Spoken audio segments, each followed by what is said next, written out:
Excellent. So I made a joke a minute ago that we are kind of all riding the struggle bus together today, because you'll see that there's supposed to be 2 other folks with me this afternoon. About an hour ago, Mallory let me know that she was sick and not going to be able to join us, and we want her to take care of herself and her health and not prioritize this meeting over her own body. So she's gonna not be with us today. And about 10 minutes ago, Jeremy let me know he had a family emergency and also will not be able to join us. So what was originally supposed to be me talking this much and other people talking a lot is now going to be a lot of me chit-chatting. So I would be happy to have questions in the chat for folks to ask questions at the end to sort of interrupt me.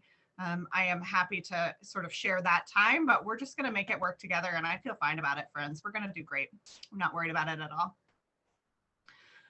Our next slide there is just a quick overview of our agenda. We have done our speed networking. I'm going to run through sort of the political context that we expect for 2022 session. And then we're going to break down what our 2022 policy agenda currently includes. These are not set in stone, but we'll see. There's a few bills pre-filed that we were looking forward to, and we might hear from a couple of lawmakers who were invited to kind of stop in to share about their bills specifically. But because Jeremy was coordinating most of that, I'm not super confident that that's likely to happen. So we're just gonna, figure it out and chat through a few bills and show you where our legislative tracker is.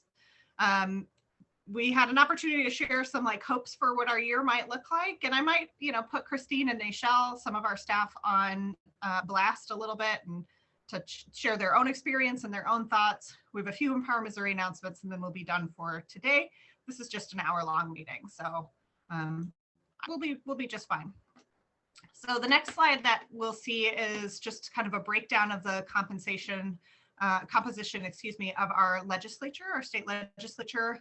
We have lots and lots of House members who are there for 2-year terms, and 8 years they're maxed out, and a smaller number of senators who are more evenly split. We have a significant number of Republican House members and a couple, that sometimes makes it difficult to move things that are bipartisan. But we are confident in our legislative year and the work that we do in Empower Missouri to get a lot of work done across the aisle. The next slide just sort of has some contextual factors, some things to think about when we talk about what our legislature looks like and the political context that we show up to talk about poverty in. While you saw there that we have a supermajority of Republicans, the GOP is really divided here in our state. We've got sort of traditional Republicans, a very conservative caucus, and sort of different sects of folks there in the legislature that don't always work together really well. And that means when we can get other larger blocks together, we can sometimes get some really significant work done, even if it feels tricky going into the session. Our governor, as many of you probably know, and our legislative leaders don't always work together super well, which means that sometimes the governor is not able to get his agenda done. Sometimes the legislature is not able to get their agenda done because of political tensions that exist between Governor Parson and the other legislators. We also have a governor who it's not always easy to read. It's not clear how to interact with him sometimes, how to really get to his values. He's a sort of a difficult nut to crack, as my grandmother would say. So that creates some pretty interesting political context issues for us to really think through. Possibly for the first time ever, everybody's talking about how Missouri is really rolling in resources. We have lots of cash this year. Part of it is because of the Medicaid expansion stuff. Some of it is extra infrastructure dollars and other dollars, assistance dollars that are coming from the American Rescue Plan. This is a response to the COVID-19 pandemic. So while there are a lot of resources, it's temporary. It's like one-time infusion of resources. So we really want to look at infrastructure and one-time costs that will benefit the state in the long term. And there is not a lot of clarity from the leadership in Jeff City about how those dollars will be prioritized. Empower Missouri has some ideas for that. You'll hear about that below. And many of our partners have some recommendations and ideas about how we could spend those dollars to most effectively really impact the poverty landscape in our state. All of this to say, there is also an, go back, sorry. We also have an empty Senate seat to fill this legislative session at the federal level. And that means there's sort of a cascading ladder of folks who are trying to move up in position or move into a different position, as well as the facts that our maps are being rewritten, as we all sort of know right now. So most folks who really interact a lot with the Missouri State Legislature, including us on staff at Empower Missouri, really are kind of sold into this idea that 2022 is going to be a little bit of a wash of a session. I don't think it'll be completely fruitless. I'm, happy to show up for work every day and feel confident that we can do good things for the people who live in our state. But we do not anticipate that this is going to be a particularly effective legislative session with lots of really great things happening. We really sort of anticipate a different type of session where we cross our fingers and get as much done as we can do and make sure that what is done is as good as we possibly can. So it'll be a very interesting legislative session for us. And now, Nichelle, you can go to the next slide. I went totally out of order because I don't know, I just thought it'd be fun. So stepping into our legislative agenda and a little bit of a kind of view about how we set these priorities. Our coalitions met for a working group meeting in November after several months of coalition meetings really leading up to that working group meeting to narrow down and finalize each of their individual legislative agendas. Those agendas usually have about 10 items on them. I, as the policy director for Empower Missouri, take a look at that agenda. I talk to the organizers who run those coalitions. I talk to the folks who are in Jeff City and really look at what are the things that Empower Missouri, which is sometimes separate from the coalition, though not usually, certainly not in conflict with what the coalition wants to do. What are the things that Empower Missouri are really going to lend a lot of work and capacity on as our own individual organization? And in what spaces will we be showing up with our coalitions to work through things? So for our criminal justice coalition, they are really looking at trying to ban no-knock warrants.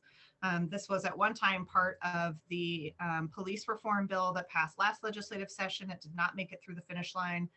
These are still really dangerous warrants to be serving, especially in our political context and in a state that really firmly does not believe in federal gun laws. So this idea of no-knock warrants is a particularly dangerous thing that is used by police departments sometimes here. We want to pass a statewide ban on that. We want to reduce the preemptory challenges that are available during jury selection, trying to create more equitable juries, create more flexibility in the law for diversion programs, help keep folks out of jail to start with, help keep them out of these big sentences on their records to start with. We want to pass a prison nursery program to allow incarcerated mothers who come into the system pregnant to maintain custody of their kids for a year and a half. This is a really evidence-based approach that really reduces the trauma for those kids, reduces the trauma for those mothers, significantly reduces the state cost because many of these children end up in foster care, which is very expensive. And those kids then have a high ACE score right from the get. We can really help to lower their trauma, the experience of their trauma by allowing their parent to parent them, their mother to parent them behind bars. And we are working towards a long strategy change to work on automated expungement. Many of you folks have probably heard a lot about that. We did a town hall about it earlier last week. That is available on our website. We'd love for you to watch it to learn a little bit more about that. But essentially, Missouri already allows for the expungement of most crimes, many crimes, especially almost all misdemeanors, though not all nonviolent misdemeanors, and many felonies actually are already eligible for expungement, which means they can be wiped off the record of folks, and that ability to really have a true second chance. But we can't do that because the process is extremely expensive. It's difficult for people to navigate. They need an attorney, they need to show up to court. And so that doesn't work well for us. So we are hoping to automate that process to really allow folks that true second chance that they need in order to thrive. The next slide is our food security priorities. Our top line is really ending the state sales tax on food. This was sort of a fun story over the summertime. We have had bills sponsored on this, ending the state sales tax on food, for a number of years. Empower Missouri helped to lower that sales tax on food a long time ago, but it hasn't really been touched since then. And then Kansas eliminated their state sales tax on food, and some lawmakers here in Missouri thought that was a great idea. So we are very hopeful. Mary Elizabeth Coleman is one of the lawmakers we invited to join us today. She's sponsoring that bill, and we're hopeful that that moves forward. We want to look at creative ways to decrease food deserts and really increase access to fresh and healthy foods, local foods for folks who are in poverty. One idea to do that is by sponsoring some tax credits for those grocers who might want to move into historically disadvantaged areas. This is particularly relevant through the rural parts of our state, where it's very difficult to get the financing together for grocery stores and other food outlets. We always work to defend any bills that are going to increase hunger or increase the barriers for folks to access programs that they need, like SNAP and TANF. So we'll continue to do that and hope very much that we continue to be successful in that.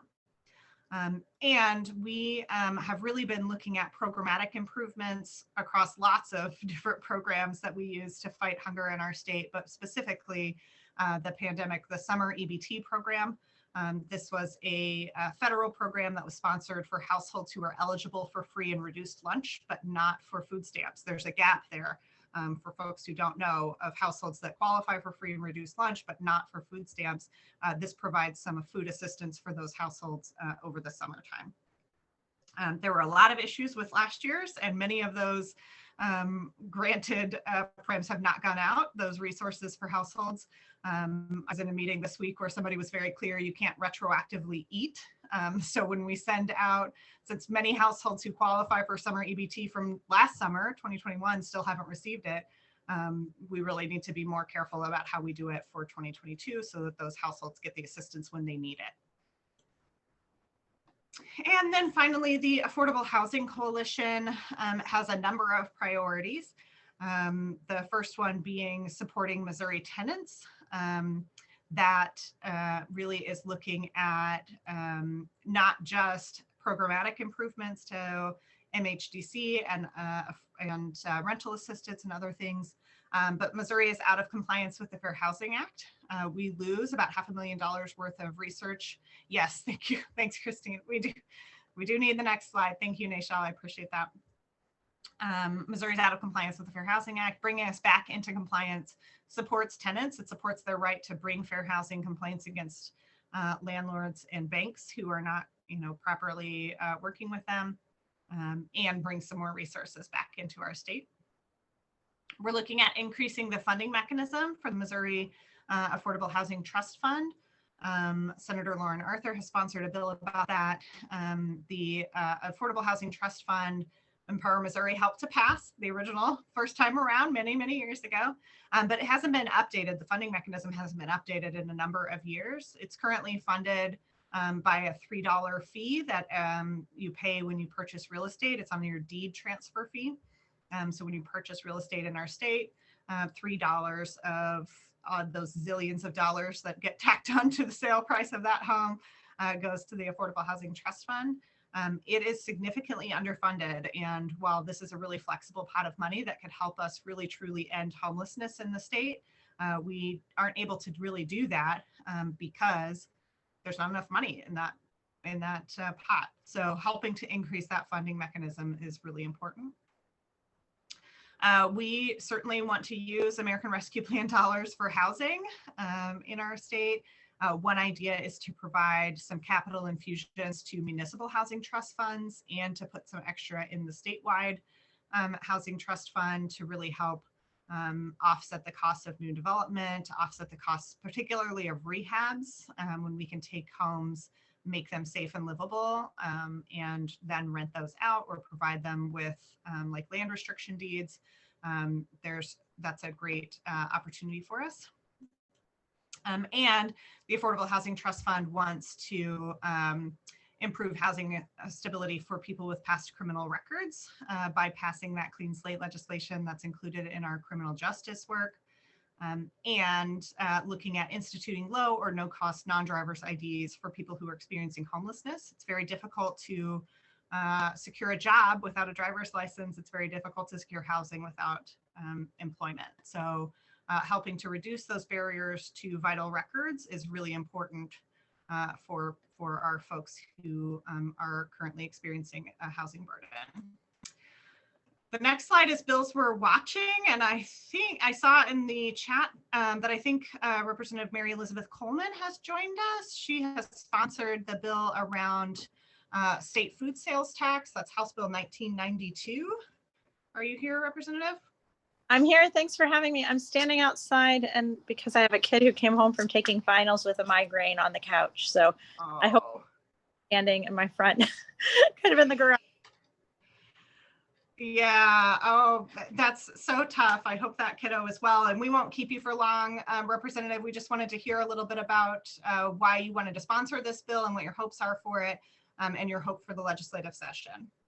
Yeah, you bet. So I have been working my entire time in the legislature to try to lessen the tax burden for Missourians, but in particular, those who are least able to afford them. Our sales tax system is incredibly regressive and requires the poor shoulder a disproportionate burden. And so in the past, I filed to try to get rid of the pink tax on diapers and feminine hygiene products as a luxury item. Unfortunately, that's about $50 million cost to the state, and I've had little ability to get that bill moved forward. I'll file that again, but it seemed like this would be another good chance to try to help those who are least able to afford our taxes in the state, and getting rid of the food tax burden and the sales tax is really important. In some areas of the state, I live in St. Louis, my district is St. Louis and northern Jefferson County. I live in Jefferson County, and our tax rate in some places is as much as 10 or 11% when you combine all of the TIFs and TDDs. And so if we can lessen that, at least for really vital things like our food supply, I'm hopeful that we'll have a path to do that. Our budgets this year in the state are easier. There's a lot of money. And so if we don't take these steps now, I'm not sure when we would. And so I feel very hopeful that we'll have some good discussion about lessening the tax burden, in particular for those who are least able to pay it, and look forward to seeing hopefully some progress there. Yeah, thank you so much, Representative. You're exactly right that sales taxes are really regressive. People who are in poverty end up paying a higher percentage for the goods that they need just to stay alive, like food and feminine hygiene products. Absolutely. One thing about the representative and I is that we both have many children. We've both paid lots of taxes on diapers. So we both have a really distinct look into how expensive it is to be a parent, and ways that we can help lessen the cost for those households. Absolutely. We really appreciate your sponsorship on this bill and your leadership on many anti-poverty issues, particularly around food security. The representative was supposed to join us earlier this year for a different forum and was not able to. And so we were very glad that she made some time for us today.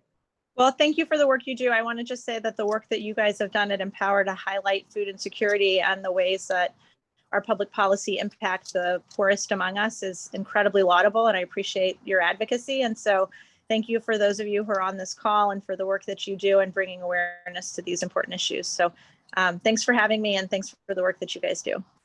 Yeah, thank you so much, Representative. Get back to that kid with a migraine. triangle rag on the back of their neck. I don't know if that actually ever works, but that's what they say to do. He's It got- sometimes helps mine. So, Thanks, Sarah. You guys have a wonderful day. Bye-bye. thank you. Appreciate it. Very good. Thank you. Again, I was glad Mary Elizabeth was able to join us, Representative Coleman from the greater St. Louis area, to really talk about how sales taxes really impact food. And I really appreciate her mentioning the municipal tax issue that localities, cities, and communities are able to add extra sales tax on. And oftentimes people don't know that. Particularly in the case of CIDs, community improvement districts, that the representative mentioned, often the business owners in the area have to vote to approve a CID, but not the people who actually live there. And when that impacts a grocery store, it's often not the folks who shop there who even know that this grocery store a block away is more expensive because the taxes are higher compared to a grocery store down the street.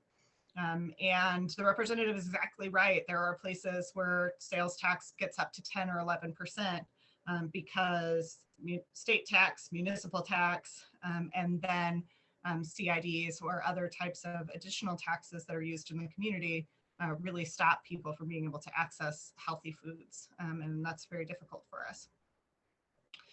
There is House Bill 1570 from Mark Sharp, Representative Mark Sharp, which is the tax credit for urban farmers. And we think that that bill is hugely important for helping to end food security or secure food security for our state. Christine Woody, can you talk a little bit more? She leads our food security coalition and our nutrition access work. Can you talk a little bit more about House Bill 1570 and House Bill 1992 for us? Yeah, so House Bill 1570 is one of a few different bills that have been filed this session that are kind of addressing food deserts and ways to address that. In addition to these legislative bills, back in 2021 legislative session, there was a bill that was finally passed that created a statewide food security task force that the governor called through this legislation.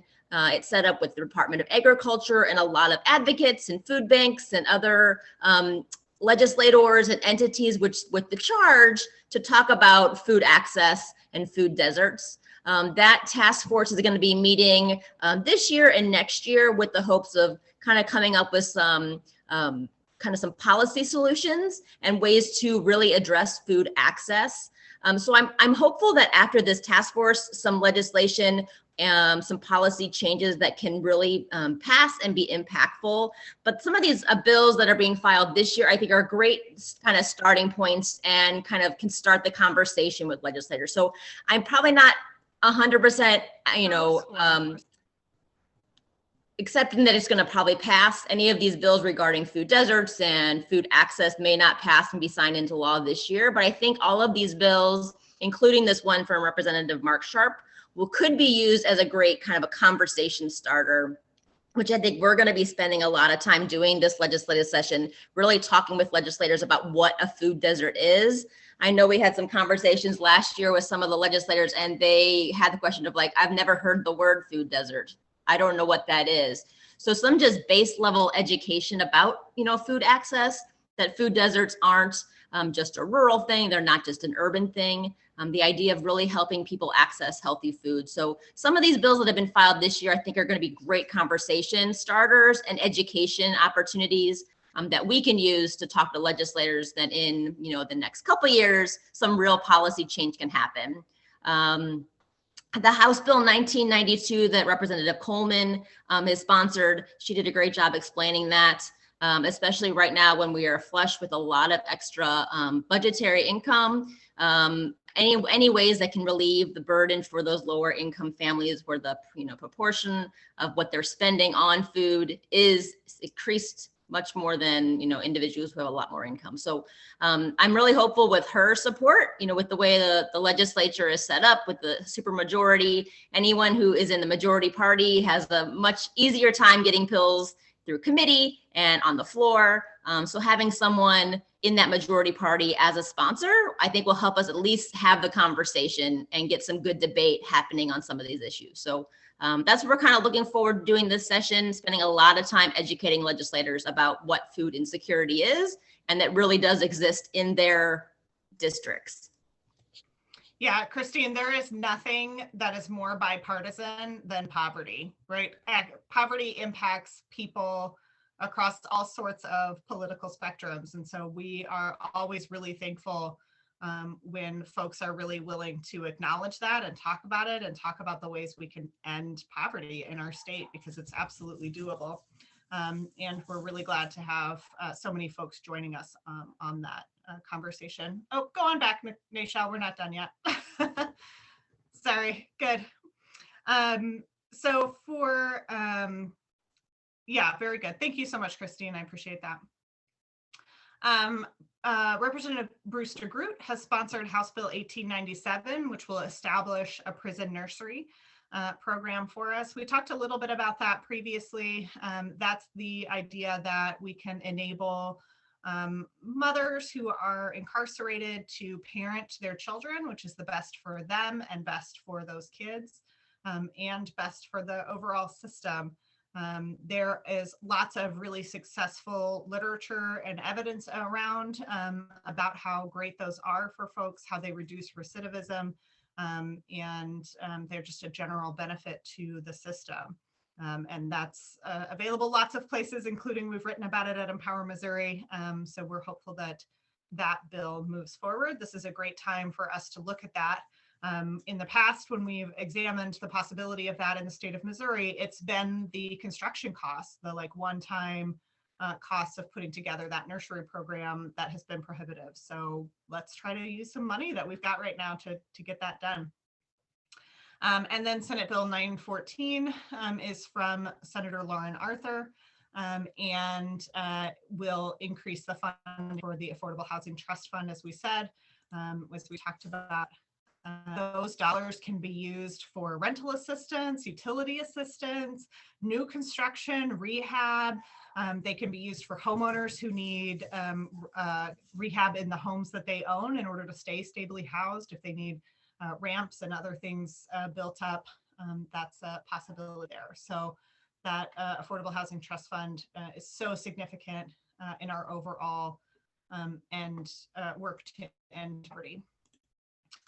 I want to just leave it on this slide for a minute and offer an opportunity if there's anything anybody would like to mention. If you've seen a bill, if you have a question about a bill, if you have a question about our agenda, now is a great time to ask, either in the chat box or by just unmuting yourself and joining us as in person as any of us get anymore. Sarah, I have a question about the prison nurseries. The way the bill is written, is it mandatory? Will it be mandatory, or will it be a choice of the mom, whether she wants to have a child in the prison with her or with a relative or something like that? Yeah, parents will always have that choice. And so I haven't read the specific details of this certain bill. I've got to imagine that'll be a programmatic choice that's made at these institutions. But the evidence should always be that parents have, that choice. Oh, I guess the reason I had that question is I heard you mention how much money will be saved. And I know a lot of time politicians will go for the lesser money spent by the, by the state. You know me, Josephine, I think that's important, but I really care a lot more about those individual kids and the moms who are, have that ability. So it does save us some money by not having these children in foster care or in a kinship placement. But for me, the biggest thing is it's so good for those moms and babies. And we should be doing the things that are really good for moms and babies in our state. So I agree. I know you do.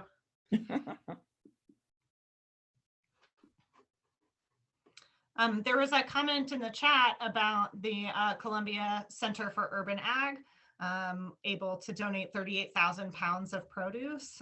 That's phenomenal and fantastic. We love to see that. I can't grow anything outside. Everything outside dies. I have no idea why, but I'm very glad to see that and support more local farmers being able to feed their communities, which are the things that they want to do.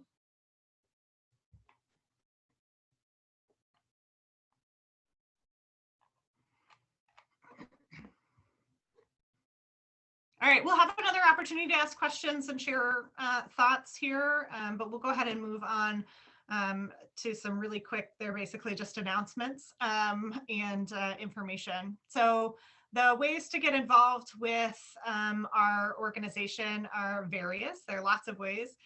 We have 3 coalitions that we've gone over, and they're open. You don't need a certain requirement of education or your job or anything like that to join us, and we'd love to have you at those tables. Those coalitions will all meet twice a month through the legislative session so that we can really stay on top of any pre-filed bills or filed bills that are moving that we want to advocate around and work to advance or slow down or stop. There is an opportunity that some of them may need to meet more frequently than that, but for the most part, they'll meet twice monthly until May. You can find out about that at empowermissouri.com/campaigns. That's how you can sign up for the resources there for the mailing list for the coalitions. And I'm going to put the links there in the chat box to both our coalition page and our Empower Missouri / oh, that's the wrong thing. That's these slides. You just don't want to look at those. I mean, you can, I don't care, but they're not very fun. Here we go. You can sign up for those at empowermissouri.org/campaigns. And then we have a bill tracker on our website. We have a bill tracker for all 3 of our coalitions, and then a space for just general anti-poverty bills. You can find it at empowermissouri.org up at the top. There's sort of a drop-down menu, but the main page for that is empowermissouri.org/resources. And we have really struggled at Empower Missouri about, oh, go on back, Michelle, sorry, about how we keep you all informed. Oh my goodness. I'm sorry. I know there's lots of problems. I'm trying to manage like a bunch of different things in Zoom, and Google thinks I want to go forward there. You're doing great. I appreciate you so much, Nashelle. Thank you. We have really struggled for how we keep folks engaged in what's happening in the Missouri Capitol, but don't add an extra hour-long meeting to all of your schedules, because that's burdensome and difficult for us on staff to manage showing up to sometimes. And so why? So we're going to try doing a kind of 10-minute legislative wrap-up podcast at the end of each week. You can just hop into that while you drive home on Friday or over the weekend while you're doing dishes or something. And it'll be my goal to get you informed on what happened under the dome in about 10 minutes or less, without a lot of fluff. So watch for that to be available for you on whatever podcast streaming sites that you enjoy and our website. Please be prepared to give me lots of feedback as I get, I do have a history in my professional life of running a podcast in the past, but I've not done it in a number of years. And they were way less popular and much more nerdy back when I did them, and now they're very mainstream. So it'll be a really fun learning opportunity for all of us together. So we hope you join us for that, you know, shoot me an email if I do something silly on there that's not effective for all of you. Now Google is ready to go to the next slide. Some Empower Missouri announcements. We will be closed for the holiday season on these dates. Many of us are also taking vacation over this time. So as I'm sure is true for most of you as well, this is kind of the next 2 weeks are a little bit quiet for us as an organization. If you have not yet filled out our coalition survey and you are a member of one of our coalitions, please do so. We will put the link in the chat box. Again, let me try to grab for you all. Let's see. Hopefully that's the right. Just a Google form. It'll take less than 10 minutes. You'll have a little bit of found time today since I ended up abandoned to run this Friday forum on my own. You'll have a few free minutes, so please spend them filling out that coalition survey. Help us to know how effective our programming is and things that we need to update or change to reach you better. And Empower Missouri is hiring for a number of positions. If you're interested in joining us on the team, please check out our website. The first day of legislative session is January 5th, and you will hear lots more from us as we move forward. And so that's pretty much it for me. There's plenty of time left for any questions, thoughts, things you would like to share with the group.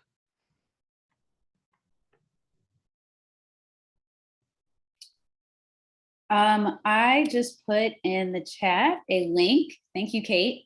I just put it in the chat a link to our careers page. We're hiring for a affordable housing policy manager. If you know anyone in Central or Southern Missouri who you think would be great, please send them our way. And then finally, if you haven't seen, I would love it if you took our survey. We do want to make sure that each of these forums gets better and better each time. Think of it as talking to me because I'm the one who will be reading the surveys and my feelings don't get hurt easily. So if there's something that we need to do to improve, please take the survey. And don't forget to email Christine at empowermissouri.org if you would like social work continuing education hours. That's all I have. Awesome. Thank you so much, Nashel and Christine, for hopping in and providing so much support to us today. We really appreciate it, to you both. Very good. The next slide is just our social media contacts.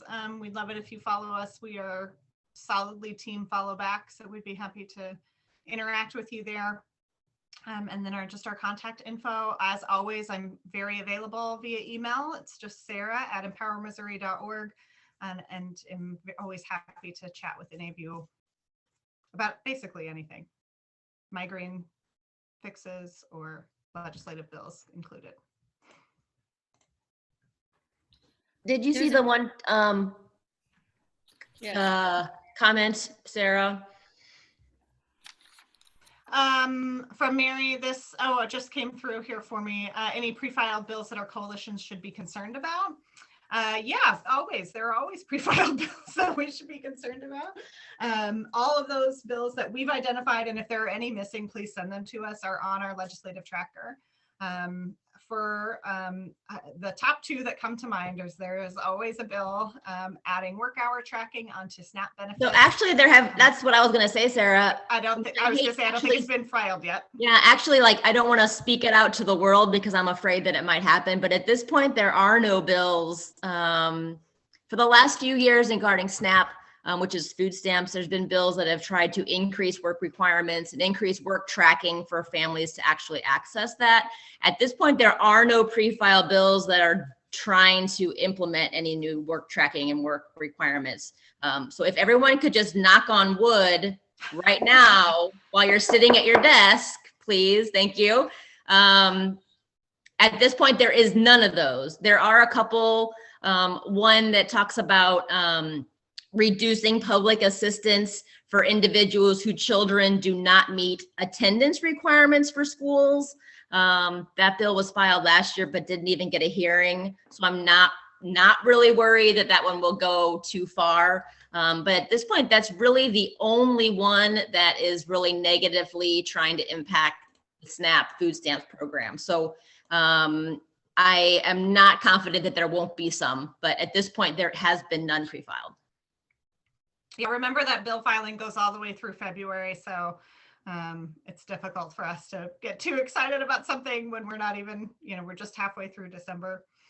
There also has been the last several years a bill that would reduce the timeline on evictions to 5 days, another wide-reaching, pretty difficult bill that has not made it super far, but we always need to be prepared to continue to stop it from advancing. And I have not seen it filed yet this year, but again, that doesn't give me any reassurance because I have seen bills filed on the last day of bill filing that make it all the way through. So we will continue to keep an eye out on those bills for sure. Thank you, Mary, for that question.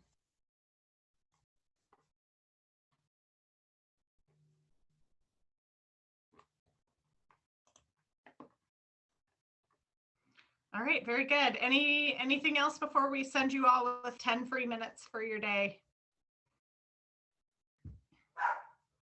Which we can all use the week before a big holiday. So thank you all for muddling through with me. I really appreciate it. Follow up with some of those links and I'm around if you need anything. Have a great day. Thank you. See you guys next year. Happy holidays. Thank you. Thank you. Bye. Bye.